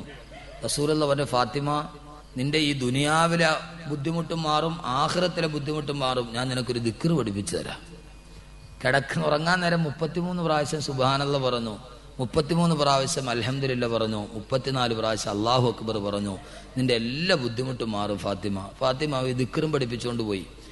അപ്പൊ അതുകൊണ്ടാണ് ഫാത്തിമ ബി പറഞ്ഞത്, വാപ്പാ, വിശപ്പുണ്ടാകുമ്പോൾ മലക്കുകളൊക്കെ ദിക്റ് എന്നാൽ വിശപ്പ് മാറുള്ളൂ, മനുഷ്യന് മാറൂല. ഞാൻ ഇപ്പൊ വന്നിരിക്കുന്ന എന്റെ കാര്യത്തിനല്ല, എന്റെ ഭർത്താവിന്റെ കാര്യത്തിനാണ്. അതുകൊണ്ട് ഇന്നും ദിക്റ് പറഞ്ഞിട്ട് വിടരുത്. പിന്നെ എന്ത് ചെയ്യണം? ആടിനെ തരണം. അതാണ് ഫാത്തിമ ബീവി അങ്ങനെ പറഞ്ഞത്. അള്ളാഹുവിന്റെ പ്രവാചകന്റെ അടുക്കൽ വന്ന ഫാത്തിമ റളിയല്ലാഹു അൻഹ പറഞ്ഞു, യാ റസൂലല്ലാഹ്, അള്ളാന്റെ തിരുദൂതരെ, എന്റെ ഭർത്താവായ അലി റളിയല്ലാഹു അൻഹു സുന്നത്ത് നോമ്പാണ്. അലിയാണെങ്കിലോ ഭക്ഷണം പ്രതീക്ഷിച്ചിട്ട് കാത്തിരിക്കുകയാണ്. അങ്ങയുടെ അടുക്കൽ 5 ആടിനെ ഹദിയായിട്ട് കിട്ടിയെന്നറിഞ്ഞു. അതിൽ നിന്ന് ഒരാടിനെ എനിക്ക് തരുമോ നബിയേ? എന്റെ ഭർത്താവിന് നോമ്പ് തുറക്കാൻ അല്പം ആഹാരം ഞാൻ വെച്ചു കൊടുക്കട്ടെ നബിയേ. അള്ളാഹുവിന്റെ പ്രവാചകൻ എന്ത് പറയണമെന്നറിയാതെ ഫാത്തിമയെ നോക്കി. കാരണം ഫാത്തിമ ബീവി അഡ്വാൻസ് ആയിട്ട് പറഞ്ഞിട്ടുണ്ട്, നബിയേ, ഇന്ന് ദിക്റ് പറഞ്ഞു തരരുത്, അതുമായിട്ട് തൃപ്തിയോടെ മടങ്ങാൻ എനിക്ക് കഴിയില്ല യാ റസൂലല്ലാഹ്. അള്ളാന്റെ തിരുദൂതര് പറഞ്ഞു, ഫാത്തിമ, നിനക്ക് വേണമെങ്കിൽ ഒരാടിനെയല്ല 5 ആടിനെ വേണമെങ്കിൽ നിനക്ക് തന്നേക്കാമോളെ. ഫാത്തിമ റളിയല്ലാഹു അൻഹയ്ക്ക് വല്ലാത്ത സന്തോഷമായി. 5 ആടിനെ എനിക്ക് തരാനോ? സുഭിക്ഷമായിട്ട് എന്റെ ഭർത്താവുമൊത്ത് ഭക്ഷണം കഴിക്കാമല്ലോ. സഹോദരിമാരെ, ഫാത്തിമയെ കുറ്റം പറഞ്ഞിട്ട് കാര്യമില്ല. കാരണം എന്താ? ഫാത്തിമ ബീവി പട്ടിണിയുടെ നടുവിലാണ്. ആ മോള് തന്നെയല്ലേ പറഞ്ഞത്, നറൽ ഹിലാല തുമ്മൽ ഹിലാല തുമ്മൽ ഹിലാല ശഹറൈനി മുത്തതാബിഐനി വഫീ അബിയാത്തി റസൂലില്ലാഹി സ്വല്ലല്ലാഹു അലൈഹി വസല്ലം മാ നസ്തൗഖിദു നാറാ. അള്ളാന്റെ പ്രവാചകന്റെ വീട്ടിൽ 2 മാസമായിട്ട് വീട്ടിൽ അടുപ്പിൽ തീ പുകഞ്ഞിട്ടില്ല. അപ്പോഴൊക്കെ ഞങ്ങൾ 2 മാസമായി പട്ടിണിയാണ് കിടക്കുന്നതെന്ന് സാക്ഷ്യപ്പെടുത്തിയ പട്ടിണിയുടെ അങ്ങേ പലക കണ്ട ഫാത്തിമ റളിയല്ലാഹു അൻഹ അള്ളാന്റെ റസൂലിനോട് പറയുകയാണ്, നബിയേ, എനിക്ക് ആടിനെ തരുമെന്ന് പറഞ്ഞാൽ 5 ആടിനെ തരുമെന്ന് കേട്ടപ്പോൾ സന്തോഷമുണ്ടാകുന്നത് സ്വാഭാവികമല്ലയോ? സന്തോഷത്തോടെ നിൽക്കുമ്പോൾ ഫാത്തിമ റളിയല്ലാഹു അൻഹയോട് അള്ളാന്റെ റസൂൽ റസൂല് വീണ്ടും തുടർന്ന് ഫാത്തിമ, വേണമെങ്കിൽ നിനക്ക് ഞാൻ 5 ആടിനെ തരാം, അതല്ലെങ്കിൽ നിനക്ക് ഞാൻ 5 ദിക്ർ പഠിപ്പിച്ചു തരാം. ആ ദിക്ർ പതിവായി ചൊല്ലിയ നിനക്ക് വേണ്ടി സ്വർഗത്തിന്റെ കവാടം തുറക്കപ്പെടും മോള്. നീ ചെന്നാലുടനെ സ്വർഗത്തിന്റെ വാതില് നിനക്ക് വേണ്ടി തുറക്കപ്പെടും. അങ്ങനെ സ്വർഗത്തിന്റെ വാതില് തുറക്കാൻ കഴിയുന്ന 5 ദിക്ർ നിനക്ക് ഞാൻ പഠിപ്പിച്ചു തരാം. സ്വർഗമെന്ന് കേൾക്കേണ്ട താമസം, സ്വർഗത്തിന്റെ വാതിലെന്ന് കേൾക്കേണ്ട താമസം. ഫാത്തിമ റളിയല്ലാഹു തആല എല്ലാം മറന്നു. അലിയിനെ മറന്നു, അലിയിന്റെ നോമ്പ് മറന്നു, പട്ടിണി മറന്നു. എന്തിനു വേണ്ടിയാണ് താൻ വന്നതെന്ന് മറന്നു. കേട്ടത് സ്വർഗമല്ലയോ, സ്വർഗമല്ലയോ. എന്റെ പ്രിയപ്പെട്ട പിതാവെ, 5 ദിക്ർ എനിക്ക് പഠിപ്പിച്ചു തരുമോ? എനിക്ക് 5 ആടിനെ വേണ്ട, 5 ദിക്ർ എനിക്ക് പഠിപ്പിച്ചു തരുമോ? ഫാത്തിമ റളിയല്ലാഹു അൻഹയോട് അല്ലാഹുവിന്റെ റസൂൽ പറഞ്ഞു, ഫാത്തിമ 5 വഖത്ത് നിസ്കാരത്തിന് ശേഷം മുടങ്ങാതെ നീ പറയണം, യാ അവ്വലൽ അവ്വലീൻ വയാ ആഖിറൽ ആഖിരീൻ വയാ ദൽ ഖുവത്തിൽ മതീൻ വയാ ഖൈറർ റാസിഖീൻ വയാ അർഹമർ റാഹിമീൻ. ഈ 5 ദിക്ർ പതിവായിട്ട് നീ പറഞ്ഞോ, സ്വർഗത്തിന്റെ കവാടം നിനക്ക് വേണ്ടി തുറക്കപ്പെടും പൊന്നുമോള്. 5 ദിക്റും കയ്യിൽ പിടിച്ചുകൊണ്ട് ഫാത്തിമ ബീബി ഇറങ്ങിപ്പോയി. എന്റെ പ്രിയപ്പെട്ട സഹോദരിമാരെ, മാതാപിതാക്കളെ, അള്ളാന്റെ റസൂലിന്റെ മോളാണ് വന്ന് ചോദിക്കുന്നത്. അള്ളാന്റെ റസൂലിന് കൊടുക്കാൻ 5 ആടുകളും അവിടെ സജ്ജമായിട്ടിരിപ്പുണ്ട്. ആ സമയത്ത് തന്റെ മോള് വന്ന് പട്ടിണി കിടന്നിട്ട് ഒരാടിനെ ചോദിക്കുമ്പോ കൊടുക്കാനുണ്ടായിട്ട് പോലും അള്ളാന്റെ റസൂല് കൊടുത്തില്ല. ആ മകളോട് പറഞ്ഞു, ഫാത്തിമ നിനക്ക് ഞാൻ സ്വർഗത്തിന്റെ വാതിൽ തുറക്കുന്ന ദിക്ർ പഠിപ്പിച്ചു തരാം. 7 മാതാപിതാക്കളാണുള്ളത്. ഗൾഫിന്റെ പണം വന്ന് കുമിഞ്ഞു കൂടുമ്പോ അനാശാസ്യത്തിനുതകുന്ന സർവ്വതും വാങ്ങിച്ചു കൊടുക്കുന്ന പ്രിയപ്പെട്ട മാതാപിതാക്കള്, നിങ്ങളെക്കാൾ സ്നേഹമുണ്ടായിരുന്നു പ്രവാചകന് പൊന്നുമോളോട്. അതുകൊണ്ടാണല്ലോ വീടിന്റെ മുറ്റത്ത് തന്നെ താമസിപ്പിച്ചത്. അതുകൊണ്ടാണല്ലോ ഫാത്തിമ എപ്പോഴും കാണണമെന്ന് ആഗ്രഹിച്ചത്. എന്നിട്ടും തന്റെ പൊന്നുമോള് മുമ്പിൽ വന്ന് ആവലാതി പറയുമ്പോ, ഓ മകളെ സ്വർഗത്തിലേക്ക് പറഞ്ഞു വിട്ട ബഹുമാനപ്പെട്ട പ്രവാചകൻ നബി മുഹമ്മദ് മുസ്തഫ അള്ളാന്റെ റസൂല് ചെയ്തതെന്താ? എന്റെ പൊന്നു മാതാപിതാക്കളെ, ഇനി ഞാനൊന്ന് ചോദിക്കട്ടെ. ഈ പെൺമക്കള് വളർന്നു വലുതാകുമ്പോ അന്യ സമുദായക്കാരന്റെ കയ്യും പിടിച്ചുകൊണ്ട് അവൾ നടന്നിറങ്ങി പോകുമ്പോ നെഞ്ചത്തടിച്ചുകൊണ്ട് മാറത്തെ ഹസിച്ചിട്ട് കരഞ്ഞിട്ട് കാര്യമുണ്ടോ? ഉസ്താദേ, എന്റെ മകൾ ഇങ്ങനെയായി പോയി എന്ന് പറഞ്ഞിട്ട് കാര്യമുണ്ടോ? ആ മകൾക്ക് നീ വാങ്ങിച്ചു കൊടുത്തതെന്താ? അവൾക്ക് നീ വാങ്ങിച്ചു കൊടുത്തത് കൽബാണ്, ഫാത്തിമയാണ്, മൊഞ്ചാണ്, സാധ്യതയാണ്. അവൾ 24 മണിക്കൂറും കേട്ടുകൊണ്ടിരുന്നതെന്താ? ഇസ്ലാമിക് ലൈബ്രറിയിൽ ഒരു പുസ്തകം അവൾ എടുത്ത് വായിച്ചിട്ടില്ല. 24 മണിക്കൂറും അവൾ കേട്ടതെന്തെന്നറിയുമോ? നെഞ്ചിനുള്ളിൽ നീയാണ്, കണ്ണു തുറന്നാ നീയാണ്, കണ്ണടച്ചാ നീയാണ്. 7-ാം ബഹറിന്റെ അങ്ങേയറ്റത്ത് പോയി ഒളിച്ചാലും നിന്നെ തെരഞ്ഞിട്ട് ഞാൻ 7-ാം ആകാശത്തിന്റെ കവാടവും തുറന്നു വരുമെന്ന് പറയുന്ന കാമുകന്റെ വാക്കല്ലേ അവള് കേട്ടത്? അത് കേൾക്കുന്ന പെണ്ണിന്റെ കൗമാരക്കാരി പെണ്ണിന്റെ മനസ്സിൽ തോന്നുന്നതെന്താ? അത് കേൾക്കുന്ന ഒരു 13 വയസ്സുകാരന്റെ മനസ്സിൽ തോന്നുന്നതെന്താ? 13 വയസ്സുകാരി പാവാടക്കാരി പെണ്ണിന്റെ മനസ്സിൽ തോന്നുന്നതെന്താ? അല്ലാഹുവേ, എനിക്കും ഇങ്ങനെ ഒരു കാമുകൻ ഉണ്ടായിരുന്നെങ്കിൽ. വൈകുന്നേരം കരയിലേക്ക് തിരമാലകൾ തലതല്ലി തിരിച്ചു പോകുന്ന കടൽപ്പരപ്പിന്റെ പൂഴിമണ്ണിൽ മലന്ന് കിടക്കുമ്പോ എന്റെ നെഞ്ചിലേക്ക് തല ചായ്ച്ചു വെക്കാൻ, എന്റെ കവിളത്തൊരു ചുടുചുംബനം നൽകാൻ, എന്റെ കറുകരുത്ത കണ്ണിടകടിയിലേക്ക് നോക്കി ഇങ്ങനെയൊന്ന് പാടാൻ എനിക്കും ഒരു കാമുകൻ ഉണ്ടായിരുന്നെങ്കിൽ, എനിക്കും സ്വപ്നങ്ങൾ പങ്കുവെക്കാൻ ഒരു കാമുകൻ ഉണ്ടായിരുന്നെങ്കിൽ. അങ്ങനെ അവൾ സ്വപ്നം കണ്ടുകൊണ്ട് നടക്കുമ്പോഴാണ് ആവാസത്തിന്റെ മാപ്പിളപ്പാട്ടെന്ന പേരിൽ ഇറങ്ങപ്പെടുന്ന ആവാസത്തിന്റെ ചിത്രങ്ങൾ കാണിച്ചു കൊടുത്ത, പാട്ടുകൾ വാങ്ങിച്ചു കൊടുത്ത, സീഡികൾ വാങ്ങിച്ചു കൊടുത്ത എന്റെ പൊന്നു പെങ്ങളെ കടയിൽ ചെല്ലുമ്പോ ഹറാമിന്റെ കൂത്തരങ്ങളിലോട്ട് നടന്നു പോകുന്ന ഒരു പെണ്ണിന്റെ മാദകത്വങ്ങൾ വിളമ്പി കൊടുക്കുന്ന, അവളുടെ ശരീരത്തിന്റെ സൗന്ദര്യങ്ങളെ സിനിമാ പാട്ടുകാരൻ പോലും വർണ്ണിക്കാത്ത രീതിയിൽ വർണ്ണിച്ചു പറഞ്ഞു കൊടുക്കുന്ന കാസറ്റല്ലേ നിന്റെ പൊന്നുമോന് നീ വാങ്ങിച്ചു കൊടുത്തത്. അവനങ്ങനെ സ്വപ്നം കണ്ടിരിക്കുമ്പോഴാണ് മൊബൈലിലേക്കൊരു മിസ് കോൾ വരുന്നത്. അതിലൂടെ പിന്നെ പരിചയങ്ങളായി, ആ പരിചയങ്ങൾ സൗഹൃദങ്ങളായി, ആ സൗഹൃദങ്ങൾ അവിഹിത ബന്ധങ്ങളായി, ആ ബന്ധങ്ങൾ അനിവാര്യമായ ദുരന്തങ്ങളായി. വളർത്തിക്കൊണ്ടുവന്ന മകനും വളർത്തിക്കൊണ്ടിരുന്ന മകളും രണ്ടുപേരുടെ ഈ ചിതറിത്തെറിച്ച ശിരസ്സുകൾ റെയിൽവേ ട്രാക്കിൽ കാണുമ്പോഴല്ലേ മാതാപിതാക്കളെ, അപ്പോഴല്ലേ നിങ്ങൾ ചിന്തിച്ചത്, അല്ലാഹുവേ ഇതിന്റെ ഒരു പാതകം എനിക്കാണല്ലോ തമ്പുരാനെ. അല്ലാഹുവേ ഞാനല്ലയോ എന്റെ ശബ്ദം കേൾക്കാനെത്തിയ എന്റെ പ്രിയപ്പെട്ട ഉമ്മമാരോട് ഞാൻ ആവർത്തിച്ചു പറയുന്നു, മക്കളെ പരിപാലിക്കേണ്ട ഏറ്റവും വലിയ ചുമതല ഉമ്മയ്ക്കാണല്ലോ. അതുകൊണ്ട് സഹോദരിമാരെ, അല്ലാഹുവിന്റെ ഖുർആൻ പറയുകയാണ്,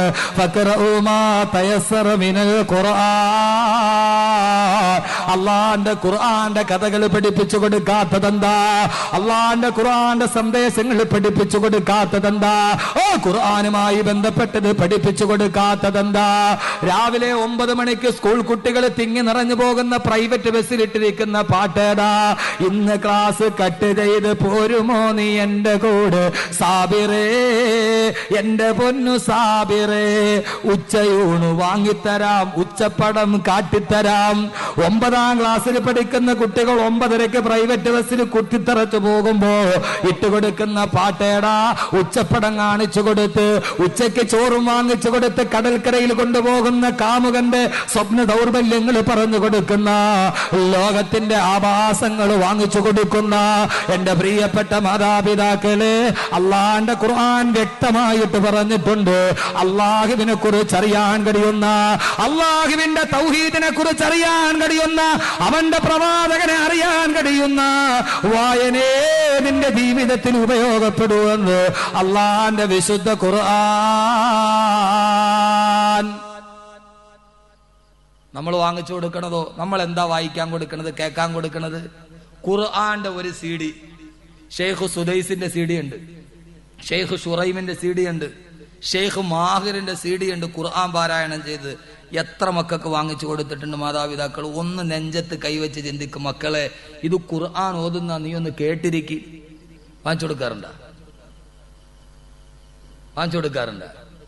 എന്റെ പൊന്നു സഹോദരങ്ങളെ, വർക്കലയിലുള്ള 12 വയസ്സുള്ള നന്നായിട്ട് ബുദ്ധി പ്രവർത്തിക്കാത്ത ഒരു കുട്ടി ഷെയ്ഖ് സുദൈസ് ഓതുന്ന ഖുർആന്റെ CD കേട്ടിട്ടല്ലേ ആ കുട്ടി ഹാഫിളായത്? ചന്ദ്രശേഖർ നായർ സ്റ്റേഡിയത്തിൽ ഇന്റർനാഷണൽ ഖുർആൻ സെമിനാർ നടന്നപ്പോ, എക്സിബിഷൻ നടന്നപ്പോ 10,000 തിങ്ങി നിറഞ്ഞ ആ സ്റ്റേഡിയത്തിൽ ആ കുട്ടി എഴുന്നേറ്റ് നിന്ന് പ്രസംഗിച്ചില്ലേ? ആ കുട്ടി ഹാഫിളായത് എങ്ങനെയാ? ഒരു ഉസ്താദിനടുത്ത് പോയി പഠിച്ചതല്ല, ഖുർആൻ തുറന്നോതിയതല്ല. അവന്റെ വാപ്പയും ഉമ്മയും വാങ്ങിച്ചു കൊടുത്ത ഹറമിലെ ചീഫ് ഇമാം ഷെയ്ഖ് സുദൈസ് കഴിഞ്ഞ ആഴ്ചയിൽ ബോംബെയിൽ ഉണ്ടായിരുന്നു. ദാറുലും ദൈബന്ദിൽ ഖുത്ബ നിർവഹിച്ചു.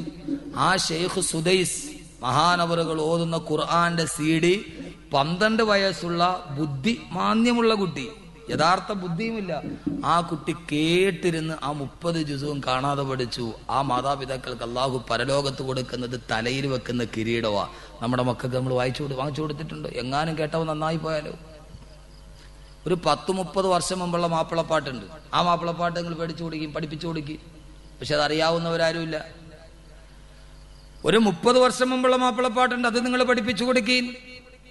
പകൽ കണ്ണടച്ചാൽ ഇരുളാമ ഫൊട്ട, ഫന്തം തെളിച്ചാൽ ഫജറാമ ഫൊട്ട, നട്ടാൽ ഫുൽ നെല്ല് വിളയൂമ ഫൊട്ട, നാരായം വിട്ടാസ് ചുറ്റൂമ ഫൊട്ട,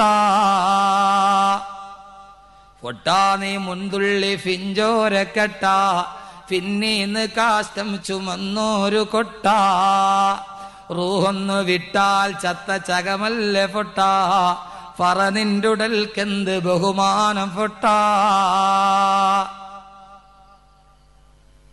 അകക്കൺ തുറന്നൊന്നു നോക്കിക്കേ മൂടാ, ഉൾസാരമോർത്താൽ ഉറങ്ങാമോ കേടാ, അകക്കുൾ തുറക്കുൾ അടക്കല്ലേ മാടാ, മൂടിട്ട ചെപ്പിൽ മുത്തുണ്ട് കേടാ. പഴയ ഉമ്മമാര് പാടും, മക്കളെ താരാട്ട് പാടി ഇങ്ങനെ ആട്ടിക്കൊണ്ട് പോകുമ്പോ അവര് പാടും ഇല്ലേ? ഇത് സഫലമാലയാ. ഷുജായി മുഹമ്മദ് മുസ്ലിയാർ എഴുതിയ സഫലമാലയാണ്. ഒരു 30 വർഷം മുമ്പുള്ള മാപ്പിളപ്പാട്ട്. എന്താ ഇത്? ഖുർആന്റെ അതേ ആയത്ത് തന്നെ. ഖുർആന്റെ ആയത്തുകൾ ഖുർആനുമായി ബന്ധപ്പെട്ടത് പഠിക്കണം. ഞാനിതൊരു ചിന്തയ്ക്ക് വേണ്ടി നിങ്ങളോട് പറയുക. ഞാൻ സഫലമാലയുടെ 4 വരി കേട്ടിട്ട് അതൊന്ന് നോക്കിയപ്പോ ഇത് ഖുർആന്റെ ആയത്ത് തന്നെയാണ്. അത് വായിച്ചപ്പോ അത് എഴുതിയതാരാ? ഷുജായി മുഹമ്മദ് മുസ്ലിയാർ. ഒരു മുസ്ലിയാർ പാട്ട് എഴുതിയപ്പോ എത്ര നല്ല പാട്ടായി. ഇത് വിവരമുള്ളവൻ പേനെടുത്താലല്ലേ വിവരം വരുവുള്ളൂ. വിവരമില്ലാത്തവൻ പേനെടുത്തെഴുതിയാൽ വിവരക്കേടല്ലേ വരുള്ളൂ, അല്ലേ? അറിവുള്ളവൻ പേനെടുത്തെഴുതിയാലല്ലേ അവനിലൂടെ അറിവ് വരൂ. അറിവില്ലാത്തവൻ പേനെടുത്തെഴുതിയ, വിവരമില്ലാത്തവൻ പേനെടുത്തെഴുതിയ വിവരക്കേടേ വരുള്ളൂ. വിവരമുള്ളവൻ പേനെടുത്തെഴുതുമ്പം വിവരം തന്നെ വരും. ഷുജായി മുഹമ്മദ് മുസ്ലിയാർ കവിത എഴുതി, പാട്ടെഴുതി. എന്തായിരുന്നു ഖുർആന്റെ ആയത്ത്? എന്താ ചോദിച്ചത്? പകൽ കണ്ണടച്ചാൽ ഇരുളാമോ ഫൊട്ട, ഫന്തം തെളിച്ചാൽ ഫജ്റാമോ ഫൊട്ട. എടാ, പകൽ കണ്ണടച്ചാൽ ഇരുളാവൂ? പകല് കണ്ണടച്ച് പിടിച്ചാൽ ഇരുട്ടാവൂ? പന്തം തെളിച്ചു പിടിച്ച രാത്രിയിൽ പന്തം കത്തിച്ചു വെച്ചാല് പകല് വരുവോ? വരുവോ? ഷുജായി മുസ്ലിയാർ ചോദിക്കടാ, പന്തം കത്തിച്ചു പിടിച്ചിട്ട് പകലാകണോന്ന് പറഞ്ഞാൽ വരുവോ? കണ്ണടച്ചു പിടിച്ചാ ഇരുട്ടാകുവോ? ഇത് ഏതാ? ഇത് ഖുർആനല്ലേ? ഖുർആനല്ലേ? وما يستوي الأعمى والبصير ولا الظلمات ولا النور ولا الظل ولا الحرور.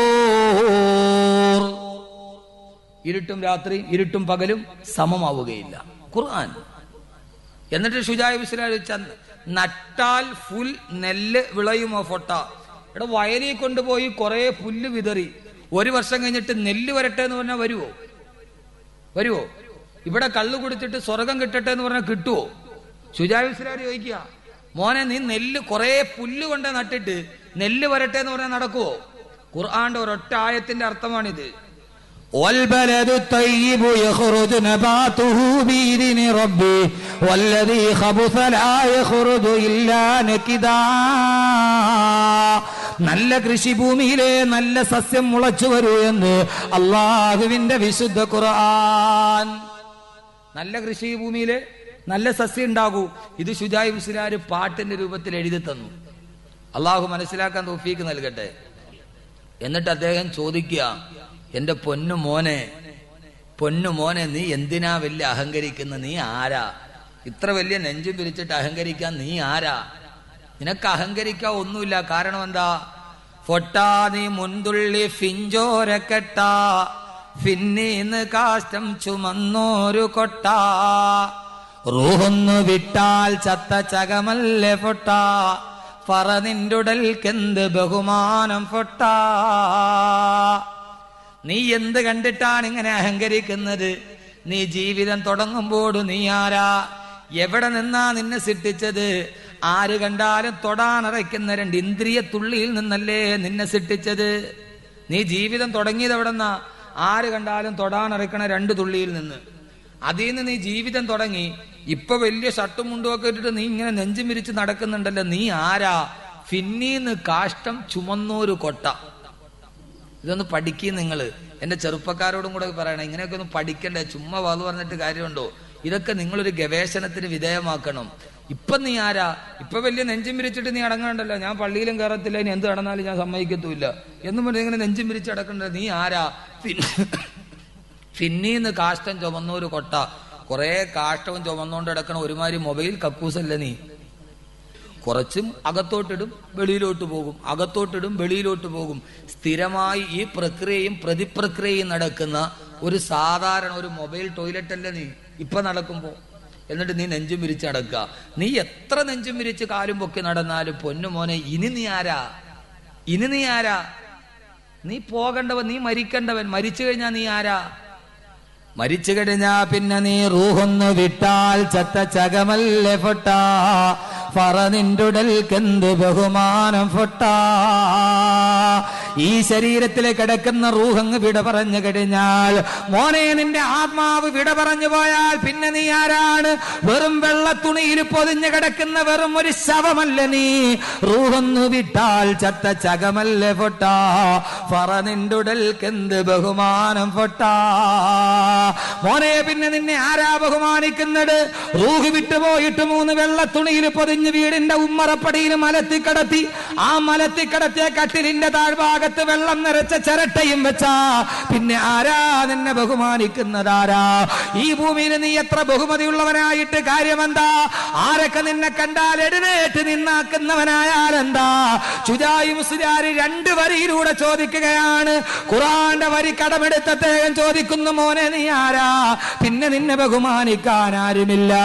10 മണിക്കൂർ കഴിയുമ്പോ കെട്ടിപ്പിടിച്ചുമ്മതെന്ന മക്കൾ ചോദിക്കുന്നു, മയ്യത്തെടുക്കാറായില്ലേ? എന്തേ കുടി തീരാത്തതെന്തേ? എന്തേ മയ്യത്തെടുക്കാറായില്ലേ എന്ന് പറഞ്ഞാൽ അതിന്റെ അർത്ഥം എന്താണെന്ന് ആറാൻ തുടങ്ങി. എടുത്തു കുടിച്ചിടാറായില്ലേ? പൊന്നുമോനെ, നീ മരിച്ചു കഴിഞ്ഞാൽ ജീവിച്ചിരിക്കുമ്പോ നിന്നെ അന്വേഷിക്കാൻ എത്രയോ ആളുകൾ. നിനക്ക് സുഖമാണോ? കാണുന്നവരൊക്കെ ചോദിക്കും, സുഖം തന്നെയല്ലേ? രോഗങ്ങൾ മാറിയോ? മക്കൾ എന്തെടുക്കുന്നു? വീടിന്റെ പണി കഴിഞ്ഞോ? കുശലാന്വേഷണം നടത്താൻ നിന്നെ കുറിച്ച് ചോദിക്കാണ്. നേരിട്ട് കണ്ടില്ലെങ്കിൽ ഫോണിലൂടെ ചോദിക്കുന്നു, എന്തുണ്ട് വിശേഷങ്ങൾ? ആര് കണ്ടാലും ചോദിക്കുന്നത് നിന്റെ വിശേഷമാണ്. പക്ഷേ പൊന്നുമോനെ, നിന്റെ ശരീരത്തിന്റെ റൂഹങ്ങ് വിട പറഞ്ഞു കഴിഞ്ഞാൽ പിന്നെ നിന്നെ കുറിച്ച് ചോദിക്കാൻ എല്ലാവർക്കും ഉള്ളത് ഒരേ ഒരു കാര്യമാണ്, എപ്പോഴാണ് നടക്കുന്നത്? എപ്പോഴാണ് നടക്കുന്നത്? ഈ റൂഹ് പോയാൽ നിന്റെ വ്യത്യാസം നോക്ക്. അതേവരെ മക്കളെ കുറിച്ച് ചോദിച്ചവർ, ഭാര്യയെ കുറിച്ച് ചോദിച്ചവർ, അവരാണ് വന്നിട്ട് നിന്നെ കാണുകയാണ്. റൂഹില്ലാത്ത നിന്നെ കാണുകയാണ്. വെള്ളത്തുണിയിൽ നീ പൊതിഞ്ഞു കിടക്കുകയാണ്. പിന്നെ അവർക്ക് ചോദിക്കാൻ ഒരു വിശേഷവുമില്ല. അവർക്ക് ചോദിക്കാനുള്ളത് ഒരേ ഒരു വിശേഷം മാത്രമാണ്. അകന്ന ബന്ധുക്കൾ ചോദിക്കും, എപ്പോഴാണ് നടക്കുന്നത്? വിളിച്ചു പറയുന്ന ഇന്നയാള് മരിച്ചുപോയി. പെട്ടെന്ന് ചോദിക്കുന്നത് എപ്പോഴാണ്? എപ്പോഴാണ് നടക്കുന്നത്? അവന് സൗകര്യമായിട്ടൊന്ന് വന്ന് കാണാൻ. അടുത്ത ബന്ധുക്കൾ ചോദിക്കുന്നത് ഒരേ ഒരു വിശേഷമാണ്, കുടി തീരാറായോ? കുടി തീരാറായോ? ഇവനെ വലിച്ചിട്ട് മൂടാറായോ? ഇവളുടെ ശരീരത്തിലേക്ക് മണ്ണിടാറായോ? എല്ലാവരും നെട്ടപ്പെട്ടു പോകുമ്പോ ശുജായി മുസ്ലിയാര് ചോദിക്കുകയാണ്, മോനെ, റൂഹൊന്നു വിട്ടാൽ ചത്ത ചകമല്ല ഫൊട്ട, പറ നിന്റുടൽക്കെന്ത് ബഹുമാനം ഫൊട്ട. പൊന്നുമോനെ, നിന്റെ ശരീരത്തിന് ഒരു ബഹുമാനവുമില്ല മോനെ. 3 കെട്ടുകൾ കെട്ടിയിട്ട്.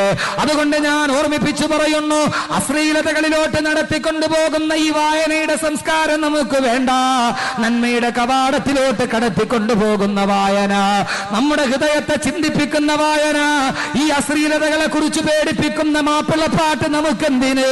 എന്റെ സഹോദരങ്ങളെ, കേട്ടാൽ മനസ്സിൽ മരണം തോന്നണം, കേട്ടാൽ ആഖിറം തോന്നണം.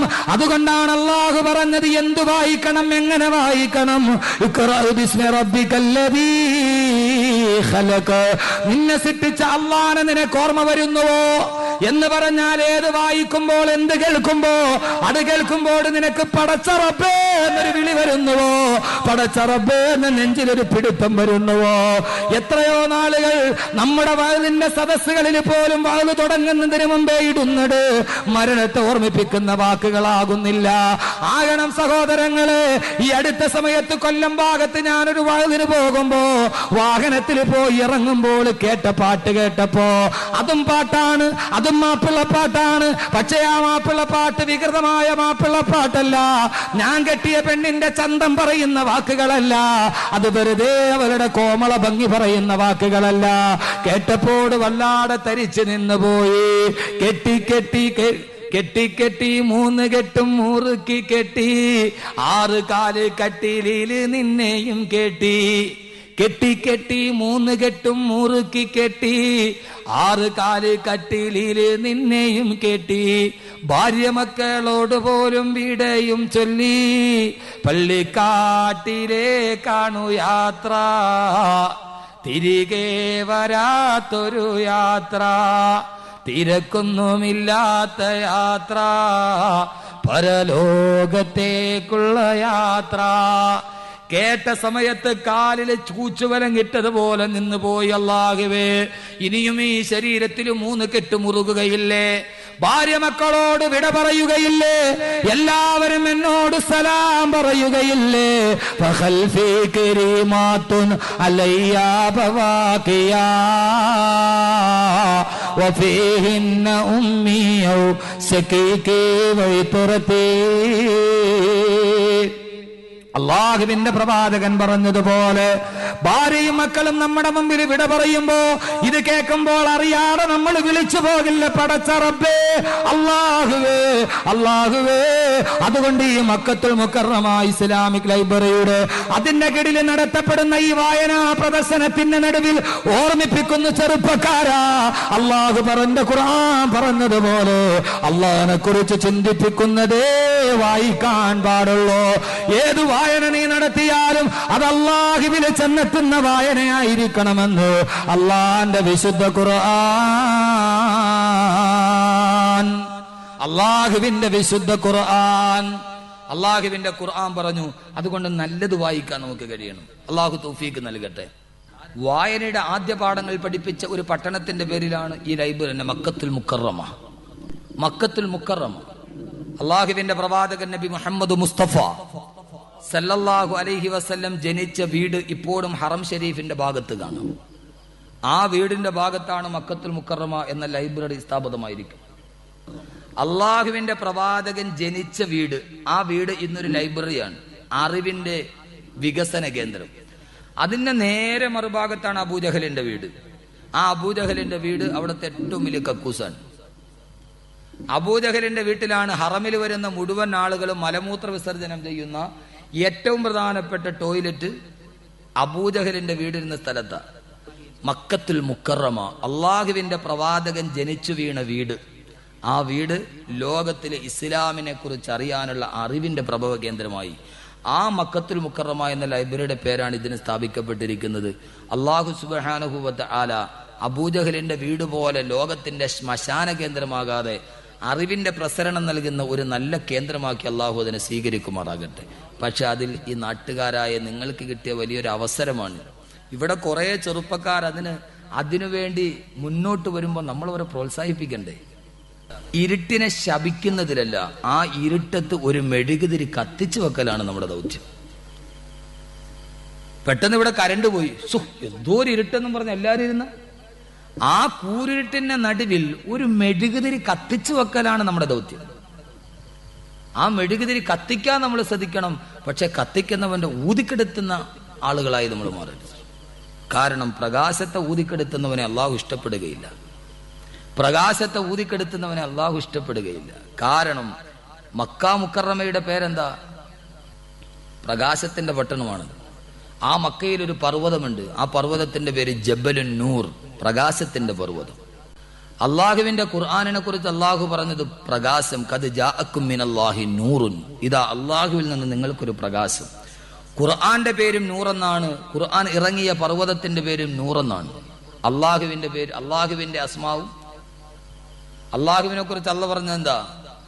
അല്ലാഹു നൂറുസ് സമാവാതി വൽ അർദ് മസലു നൂരിഹി കമിഷ്കാത്തിൻ ഫീഹാ മിസ്ബാഹ്. അള്ളാഹുവിനെ കുറിച്ച് അള്ളാഹ് പറഞ്ഞ അല്ലാഹു നൂറുസ് സമാവാതി വൽ അർദ്, അള്ളാഹു ആകാശഭൂമിയുടെ നൂറാണ്. അള്ളാഹു നൂറാണ്, ഖുർആനും നൂറാണ്, പ്രകാശമാണ്. ആ ഖുർആൻ ഇറങ്ങിയ പർവ്വതവും നൂറാണ്. ആ ഖുർആനുമായി ബന്ധപ്പെട്ട സദസ്സും നൂറാണ്. അതുമായി ബന്ധപ്പെട്ട പ്രവർത്തനവും നൂറാണ്. ആ നൂറിനെ ആര് ഊതിക്കെടുത്തിയാലും അള്ളാഹുവിന് ഇഷ്ടപ്പെടാത്തവനായി മാറും. അള്ളാഹു നമ്മളെ കാത്തുരക്ഷിക്കട്ടെ. വീണ്ടും വീണ്ടും മൺചെരാതുകൾ കൊരുത്താൻ നമുക്ക് കഴിയണം. അതുകൊണ്ട് എൻ്റെ പ്രിയപ്പെട്ട ചെറുപ്പക്കാരെ, നിങ്ങൾ വായിക്കണം. എന്ത് വായിക്കണമെന്നാണ് പറഞ്ഞത്? അള്ളാഹുവിനെ സ്മരിപ്പിക്കുന്നത് വായിക്കണം. ഫഖ്റഉ മാ തയസ്സറ മിനൽ ഖുർആൻ, നിങ്ങൾ ഖുർആൻ വായിക്കുക. എൻ്റെ പൊന്നു ചെറുപ്പക്കാരെ, നിങ്ങൾ ഖുർആൻ ഓതണം. അള്ളാഹു തൗഫീക്ക് നൽകട്ടെ. ഇൻഷാ അല്ലാഹ് ഓതൂല്ലേ? എന്നിട്ട് എൻ്റെ ചെറുപ്പക്കാരെ, നിങ്ങൾ ഖുർആൻ എടുത്തിട്ട് എന്തോതണം? ഖുർആൻ ഓതണമെന്ന് അള്ളാഹ് പറഞ്ഞു. ഖുർആനിൽ നിങ്ങൾ എന്തോതണം? സൂറത്തുൽ കഹ്ഫ് ഓതണം. ഏതോതണം? കഹ്ഫ് ഓതണം. ആ സൂറത്തുൽ കഹ്ഫ് വെള്ളിയാഴ്ച രാവിലെ ഓതൽ സുന്നത്താണ്. എന്തുകൊണ്ട്? അല്ലാഹു സുബ്ഹാനഹു വ തആല യുവാക്കളെ കുറിച്ച് പറയുന്നത് ഖുർആനിലെ സൂറത്തുൽ കഹ്ഫിലാ. അല്ലാഹു സുബ്ഹാനഹു വ തആല ഒരു യുവാവിന് പഠിക്കാൻ വേണ്ടി ഏറ്റവും നല്ലത് ഏതാ? സൂറത്തുൽ കഹ്ഫ. എന്താ സൂറത്തുൽ കഹ്ഫ്? ദക്കിയാനുസ് രാജാവ് എന്ന് പറയുന്ന രാജാധിപതി ആ നാട്ടുകാരോട് പറഞ്ഞു, എന്റെ മുമ്പിൽ നിങ്ങൾ സുജൂദ് ചെയ്യണം, എന്നെ അള്ളയായിട്ട് അംഗീകരിക്കണം. വിഗ്രഹങ്ങളെ ആരാധിക്കാൻ അദ്ദേഹം പ്രേരിപ്പിച്ചു. എല്ലാവരും അത് അംഗീകരിച്ചു. അവിടുത്തെ 7 യുവാക്കൾ അത് അംഗീകരിച്ചില്ല. 7 യുവാക്കൾ അംഗീകരിച്ചില്ല. എല്ലാവരും നാടും നഗരവും മുഴുവനും ദക്കിയാലൂസിന്റെ ഏകാധിപത്യത്തിന്റെ നടുവിൽ, സർവാധിപത്യത്തിന്റെ നടുവിൽ, സ്വച്ഛാധിപത്യത്തിന്റെ നടുവിൽ മസ്തിഷ്കം അടിയറ വെച്ച് കീഴ്പ്പെട്ടു നിന്നപ്പോ 7 യുവാക്കൾ പറഞ്ഞു, ഇല്ല, ഞങ്ങൾ ആരാധിക്കുന്നത് പടച്ചറബിനെ മാത്രമാ, അള്ളാഹുവിനെ മാത്രമേ ഞങ്ങൾ ആരാധിക്കൂ എന്ന് പറഞ്ഞ് ആ 7 യുവാക്കൾ നാടും വീടും വിട്ടിട്ട് അവരെല്ലാവരും കൂടി നേരെ കാട്ടിലോട്ട് കയറി.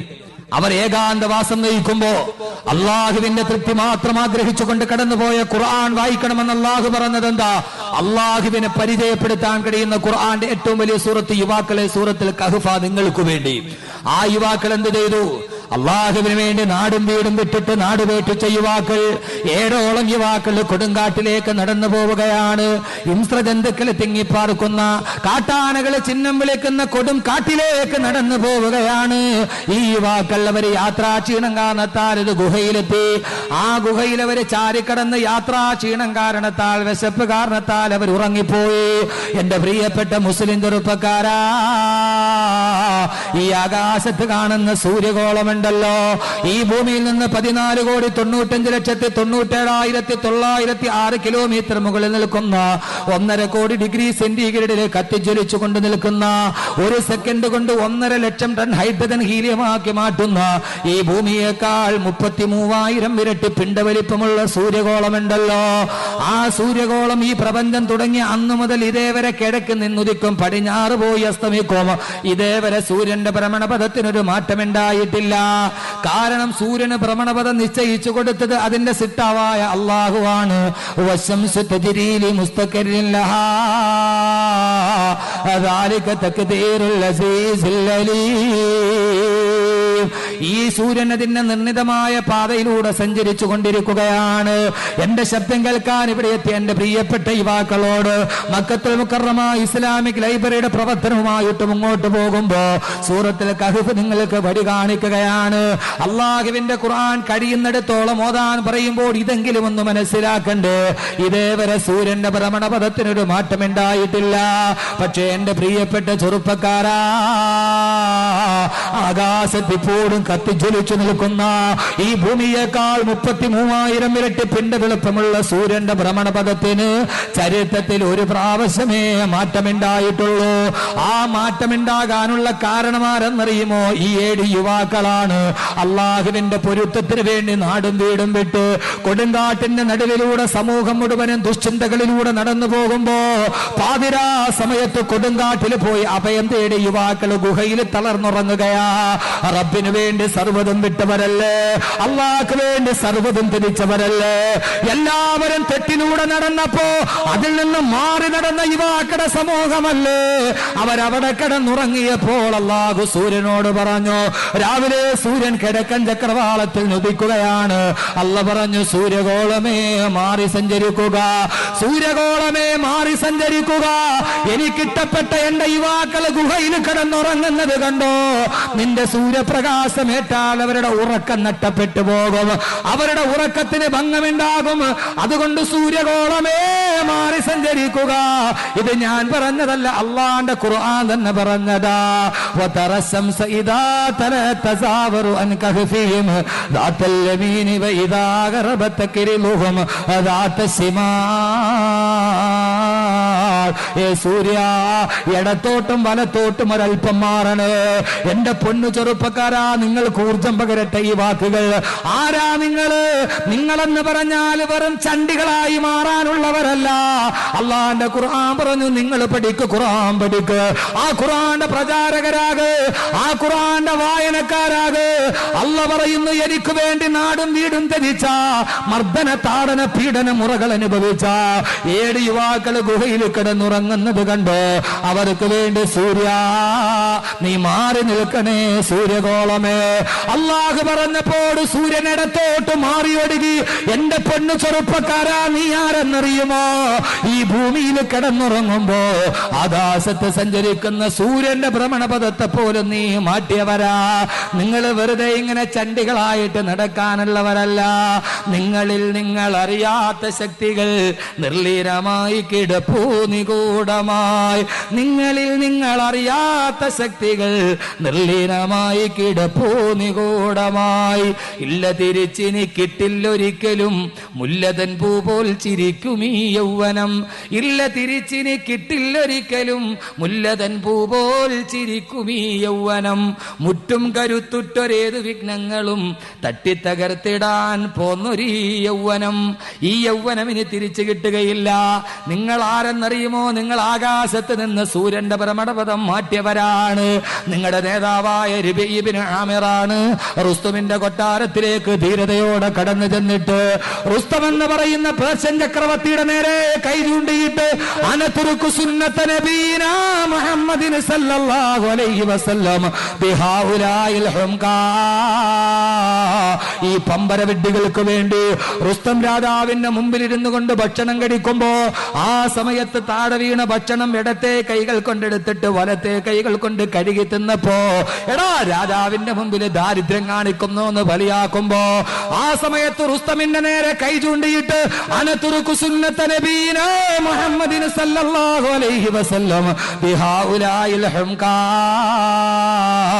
ഈ പമ്പര വിഡ്ഢികൾക്ക് വേണ്ടി അല്ലാഹുവിന്റെ റസൂലിന്റെ ഒരു സുന്നത്ത് ഞാൻ കൈവിടില്ലെന്ന് ധീരം ഗർജിച്ച രബീഉ ഇബ്നു ആമിറാണ് നിങ്ങളുടെ നേതാവ്. എന്റെ പൊന്നു സഹോദരാ, ഖുർആൻ ഓതണേ, ഖുർആൻ പഠിക്കണേ, വായിക്കണേ. അത് വായിച്ചാല് കേൾക്കാനെത്തുന്നത് അല്ലാഹുവിന്റെ മലക്കുകളാണ്, ആകാശമാണ്, ഭൂമിയാണ്, പക്ഷികളാണ്, പറവകളാണ്.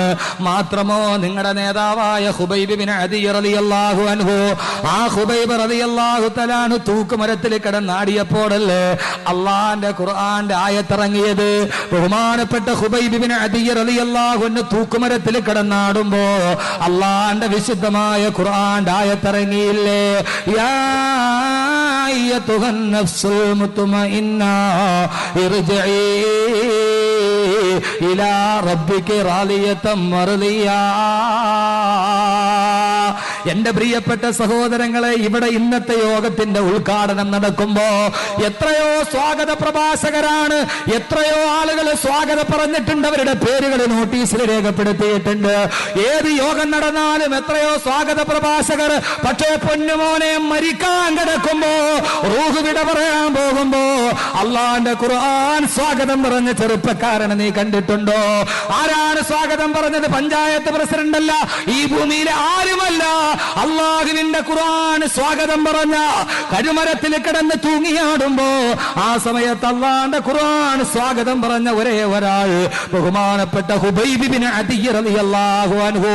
യാ അയ്യതുഹൻ നഫ്സുൽ മുത്മഇന്ന ഇർജിഇ ഇലാ റബ്ബികി റാളിയതൻ മർദിയാ. സന്തോഷമടഞ്ഞ ആത്മാവേ വരിക, സന്തോഷം നിറഞ്ഞ ആത്മാവേ വരിക. നമ്മൾ സാധാരണ സ്വാഗതം പറയുമ്പോ ധീരനായ നേതാവേ, ധീരനായ നേതാവേ, കണ്ണിലുണ്ണിയേ, കടലാമേ, കടന്നു വരിക എന്ന് നമ്മൾ ആയിരക്കണക്കിന് വാക്ക് പറയുന്നത് പോലെ അല്ലാഹുവിന്റെ ഖുർആൻ പറഞ്ഞ വാക്കെന്തെന്നറിയുമോ? ബഹുമാനപ്പെട്ട ഖുബൈബ് റളിയല്ലാഹു അൻഹുവിന്റെ കഴുത്തില് തൂക്കുമരത്തിന്റെ കയറ് മുറുകുകയാണ്, ശരീരം കിടന്ന് പിടക്കുകയാണ്. അല്ലാഹുവിന്റെ ഖുർആൻ പറഞ്ഞ സ്വാഗതം ഏതെന്നറിയുമോ? നഫ്സുൽ മുത്മഇന്ന, നഫ്സുൽ മുത്മഇന്ന, സന്തോഷമുള്ള ആത്മാവേ കടന്നു വരിക. ഇർജിഇ ഇലാ റബ്ബികി റാളിയതൻ മർദിയാ. അല്ലാഹുവിന്റെ സ്വർഗ്ഗ കവാടങ്ങൾ തുറന്ന് കടന്നു വരിക. മരിക്കുന്ന സമയത്ത് ഖുർആൻ സ്വാഗതം പറഞ്ഞ ഒരേ ഒരു മനുഷ്യൻ ബഹുമാനപ്പെട്ട ഖുബൈബ് ഇബ്നു അദി റളിയല്ലാഹു അൻഹു. ചെറുപ്പക്കാരാ, നീ ഇങ്ങനെ ആയാൽ പോരാ, നീ ആരായി മാറണം? നിങ്ങളിൽ നിങ്ങൾ അറിയാത്ത ശക്തികൾ നിർലീനമായി കിടപ്പൂ നിഗൂഢമായി ഒത്തിരി ശക്തികൾ ചെറുപ്പക്കാരാ നിന്റെ മനസ്സിലുണ്ട്. നിന്റെ ഈ യൗവനം വെറുതെ കളയരുത്. അല്ലാഹുവിന്റെ സൂറത്തിൽ കഹ്ഫ് പറഞ്ഞ ഒരൊറ്റ വാക്ക് നിങ്ങളോട് പറയുകയാ. ഇനിയും പഠിക്കണം നിങ്ങൾ, ഇനിയും വായിക്കണം നിങ്ങൾ. ഇസ്ലാമിന്റെ രാജപാദത്തിൽ നിൽക്കുന്ന ദൗത്യം ഏറ്റെടുക്കണം നിങ്ങൾ. മക്കത്തുൽ മുക്കറമയുടെ ഇസ്ലാമിക് ലൈബ്രറിയുടെ ധീരമായ നേതൃത്വം നയിക്കുന്ന എന്റെ പ്രിയപ്പെട്ട കുഞ്ഞുങ്ങളോട്, എന്റെ സഹോദരന്മാരോട് ധീരമായിട്ട് മുമ്പോട്ട് പോകണം. ഈ ഖുർആന്റെ സന്ദേശം ലോകത്തിന്റെ മുമ്പിൽ എത്തിച്ചു കൊടുക്കണം. ഈ വടിവെടിച്ച ജനതയുടെ മുമ്പിൽ അല്ലാഹുവിന്റെ ഖുർആന്റെ ശബ്ദം എത്തിച്ചു കൊടുക്കണം. അല്ലാഹ് പറഞ്ഞത് വായിക്കേണ്ടത് ഖുർആനാണെന്നാണ്. ഫഖ്റഊ മാ തയസ്സറ മിനൽ ഖുർആൻ. കഴിയുന്നിടത്തോളം ഖുർആൻ വായിക്കണേ. വായനയുടെ പുതുലോകം തുറന്നു കൊടുക്കാൻ യുവാക്കളെ നിന്റെ ദൗത്യമായിട്ട് നീ വെളിയിലോട്ടിറങ്ങണം. കുത്തബ് മിനാറിനേക്കാൾ ഔന്നത്യമുള്ള, താജ്മഹലിനേക്കാൾ മനോഹാരിതയുള്ള, ചങ്കോട്ടയേക്കാൾ കെട്ടുറപ്പുള്ള ഒരു യുവത്വമായി നീ മാറണം. നിനക്ക് ഈ ലോകത്ത് ചരിത്രം രചിക്കാൻ കഴിയണം. കഴിഞ്ഞില്ല ചെറുപ്പക്കാരാ, കഴിഞ്ഞില്ലേ? ജയിലിന്റെ മറുഭാഗത്തെ ഇരുമ്പടിക്കുള്ളിൽ കിടന്ന കലീം എന്ന് പറയുന്ന ഒരു ചെറുപ്പക്കാരന് മറുഭാഗത്ത് കിടന്ന സ്വാമി അസിമാനന്ദയുടെ മനസ്സിൽ കയറിപ്പെട്ടാൻ കഴിഞ്ഞിരുന്നുവെങ്കിൽ സഹോദരങ്ങളെ, ജയിലിന്റെ ഇരുമ്പടിക്കുള്ളിൽ ഒരു പാവപ്പെട്ട ചെറുപ്പക്കാരൻ കിടക്കുന്നു. മറുഭാഗത്തൊരു വൃദ്ധനായ സ്വാമി ആ മനുഷ്യൻ വെള്ളമെടുക്കാൻ പാടുപെടുന്നത് കണ്ടപ്പോ, അയാൾ തറയിൽ കിടന്നുറങ്ങുന്നത് കണ്ടപ്പോ കലീം എന്ന ചെറുപ്പക്കാരൻ ചോദിച്ചു, എന്ത് സഹായമാണ് നിങ്ങൾക്ക് ഞാൻ ചെയ്യേണ്ടത്? നിങ്ങൾക്ക് എന്ത് സേവനമാണ് ചെയ്യേണ്ടത്? സ്വാമി അസിമാനന്ദ എന്ന് പറഞ്ഞ മലേഗാവിലടക്കമുള്ള സ്ഫോടന പരമ്പരകൾക്ക് ചുക്കാൻ പിടിച്ച ആയിരക്കണക്കിന് മുസ്ലിമീങ്ങളുടെ ശിരസട്ടക ബന്ധങ്ങൾ കണ്ടിട്ട് പൊട്ടിച്ചിരിച്ച സ്വാമി അസിമാനന്ദ ചോദിച്ചു, അത്രേ, നിങ്ങൾ ആരാണ്? ഞാനൊരു മുസ്ലിമാണ്, എന്റെ പേര് കലീം എന്നാണ്. എന്തിനാണ് നിങ്ങൾ എന്നെ സഹായിക്കാൻ വരുന്നത്? ആ സമയത്ത് കലീം എന്ന യുവാവ് പറഞ്ഞത്, എന്റെ പ്രവാചകൻ എന്നെ പഠിപ്പിച്ചു തന്നിട്ടുണ്ട്. എന്റെ പ്രിയപ്പെട്ട പ്രവാചകൻ മുഹമ്മദുർ റസൂലുള്ളാഹ്, അല്ലാഹുവിന്റെ റസൂല് ഞങ്ങളോട് പറഞ്ഞിട്ടുണ്ട്, വൃദ്ധന്മാരോട് കരുണ കാണിക്കണേ, അവശന്മാരെ സഹായിക്കണേ. അല്ലാഹുവിന്റെ റസൂല് യുദ്ധത്തിന് വേണ്ടി പോകുന്ന സഹാബത്തിനോട് പോലും പറഞ്ഞിട്ടുണ്ട്, കുലൂ ബിസ്മില്ലാ വഖുദൂ ഫീ സബീലില്ലാ വലാ തഖ്തുലൂ ശൈഖൻ കബീറാ വലാ തഖ്തുലൂ ശൈഖൻ കബീറാ വലാ ഇംറഅതൻ വലാ ജാരിയതൻ വലാ റാഹിബൻ ഫീ സബീലില്ലാ. യുദ്ധത്തിന് വേണ്ടി നിങ്ങൾ പോകുമ്പോ, പ്രതിരോധത്തിന് വേണ്ടി അനിവാര്യമായ ചെറുത്തിനിപ്പ് ആവശ്യമായി വരുമ്പോ, അങ്ങനെ യുദ്ധം ചെയ്യുമ്പോഴും യുദ്ധം ഉണ്ടാകരുത്, ശത്രുവിനെ കണ്ടുമുട്ടരുതേ എന്ന് നിങ്ങൾ പ്രാർത്ഥിച്ചു കൊണ്ടുവേണം യുദ്ധത്തിന് പോകാൻ. അല്ലാഹുവിന്റെ റസൂൽ യുദ്ധം ചെയ്യാൻ കൊതിയായിട്ട് ഏറ്റെടുത്തില്ല. സഹാബത്ത് വാളും പിടിച്ചു നിൽക്കുമ്പോൾ നബി തങ്ങൾ പറഞ്ഞു, നിങ്ങൾ പോകുമ്പോൾ ശത്രുവിനെ കാണാതിരിക്കണേ എന്ന് പ്രാർത്ഥിക്കണേ, യുദ്ധം ഒഴിവാകണേ എന്ന് പ്രാർത്ഥിക്കണേ. അങ്ങനെ യുദ്ധം ചെയ്യേണ്ടി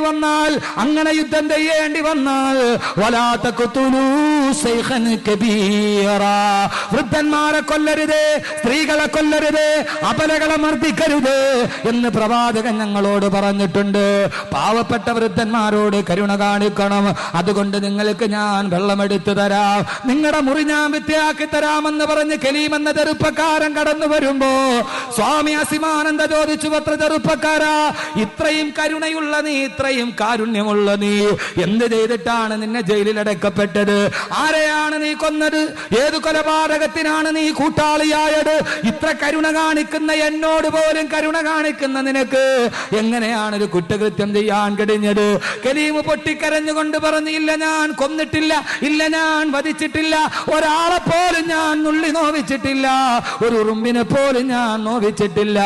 എന്റെ നാട്ടിലൊരു സ്ഫോടനം നടന്നു, അവിടെ കുറെ പേര്, ആദ്യം 3 പേര് മരിച്ചു, പിന്നെ 30 പേര് മരിച്ചു. രാത്രിയിൽ കടന്നു വന്ന കാപാലികന്മാരായ നിയമപാലകർ എന്റെ പെങ്ങളുടെ മുമ്പിൽ നിന്ന്, എന്റെ വൃദ്ധയായ ഉമ്മയുടെ മുമ്പിൽ നിന്ന് എന്നെ കള്ളക്കേസിൽ കുടുക്കി ഇവിടെ അടക്കിയതാണ്. സ്വാമി അസിമാനന്ദ പറഞ്ഞു, ഞാനൊരു വലിയ രാഷ്ട്രീയ പ്രസ്ഥാനത്തിന്റെ നേതാവാണ്, നിന്നെ ഞാൻ കുറ്റവിമുക്തനാക്കാം. എവിടെയാണ് സ്ഫോടനം നടന്നത്? നിന്റെ നാടെവിടെയാണ്?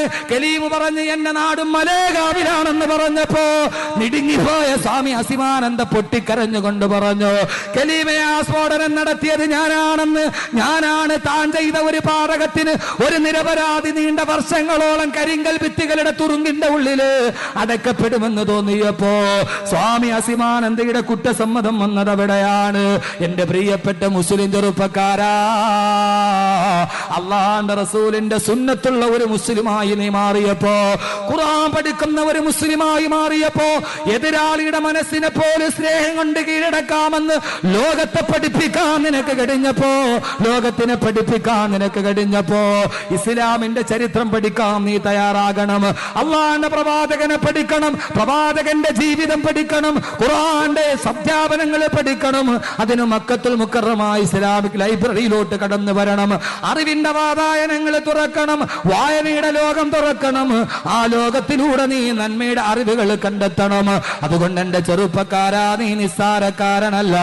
അള്ളാഹുവിന് വേണ്ടി, അള്ളാഹു നിനക്ക് വേണ്ടി സൂര്യനെ പോലും മാറ്റി തന്നാൽ നിന്റെ ജീവിതത്തിന്റെ കർമ്മപഥങ്ങളിലോട്ട് കടന്നു ചെല്ലണേ, കർമ്മപഥങ്ങളിലോട്ട് കടന്നു ചെല്ലണേ.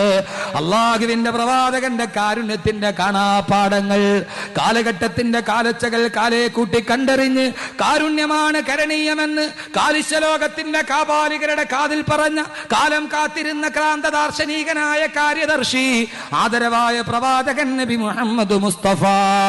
ആ പ്രവാചകന്റെ അധ്യാപനങ്ങൾ പഠിക്കണം, ലോകത്തോട്ട് പറഞ്ഞു കൊടുക്കണം. എന്റെ പ്രിയപ്പെട്ട രക്ഷകർത്താക്കളെ, സഹോദരങ്ങളെ, ആ വഴിയിലേക്ക് നമ്മുടെ മക്കളെ പഠിപ്പിക്കാൻ കഴിയണം. എന്റെ പൊന്നു പെങ്ങളെ, ജീവിതം മുഴുവനും മംഗളത്തിന്റെയും മനോരമയുടെയും പ്രസിദ്ധീകരണങ്ങളെയും നടുവിൽ തളച്ചിടരുത്. കാരണം നാളെ പരലോകത്തല്ലേ നമ്മൾ കടന്നു ചെല്ലുന്നത്. അവിടെയും ഒരു വായനയുണ്ട്. ഇഖ്റ എന്ന് പറയുന്നത്, ഖുർആൻ പറയുന്നത് രണ്ട് സ്ഥലത്താണ്. ഒന്ന്, നീ ഇവിടെ വായിക്കണം ഖുർആൻ, ഇല്ലെങ്കിൽ നാളെ പൊന്നുമോളെ നീ വായിക്കേണ്ടി വരും. അള്ളാന്റെ മുമ്പിലോട്ട് നമുക്ക് ചെല്ലേണ്ടതില്ലേ? പരലോകത്തേക്ക് നമുക്ക് കടന്നു ചെല്ലേണ്ടതില്ലേ?